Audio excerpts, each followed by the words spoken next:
Sí, la verdad que bueno, el partido del fin de semana creo que fue uno de los más completos de la temporada. Creo que bueno, que poco a poco tenemos que ir haciéndonos fuertes en Ganzábal. El otro día fue bueno, un paso más al frente para acercarnos al objetivo y nada, toca seguir trabajando, afrontar este partido con muchísimas ganas y nada, a intentar lograr los 3 puntos en nuestro campo. Bueno, sí, al final bueno, creo que también necesitaba un poco este gol para soltarme. Bueno, creo que al final va a ser muy importante para mí, a ver si bueno, con este gol voy cogiendo mucha más confianza y nada, me encuentro cómodo, me encuentro bien y nada, muy contento, pero bueno, sobre todo por haber podido ayudar al equipo a conseguir los 3 puntos. Sí, al final, bueno, el fin de semana sabíamos que era muy importante porque había un duelo directo entre rivales que estaban por encima nuestra.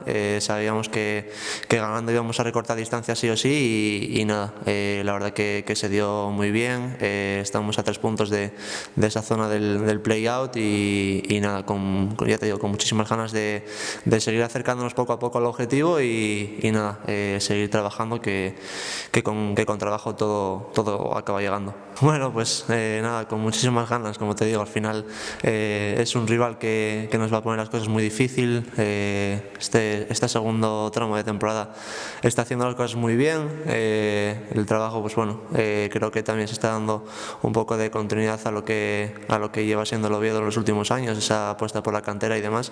Y nada, va a ser un rival muy duro de batir, pero bueno, esperemos que aquí en nuestro campo y con nuestra afición pues podamos conseguir los 3 puntos. Sí, la verdad que para mí es un partido especial, al igual que el partido del Banco.